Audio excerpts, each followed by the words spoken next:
Я управлял этим имением. Работал.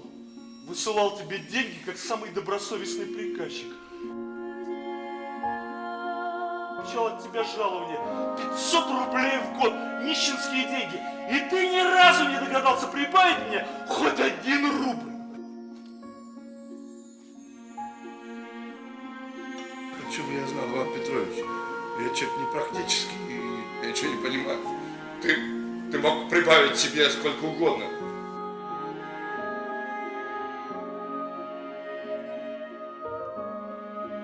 Зачем я не крал?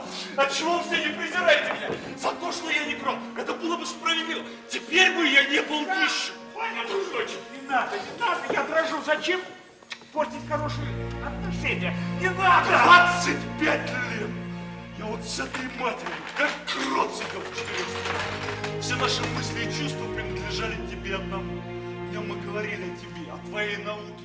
Гордились тобой, с благоговением произносили твое имя.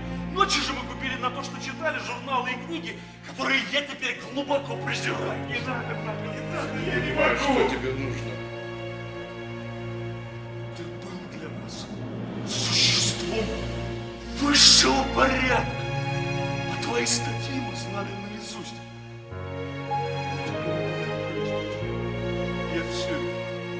Пишешь ты об искусстве, но ничего ты не понимаешь в искусстве. Иван Петрович, я требую, чтобы вы замолчали. Молчи. Постой, я не кончил.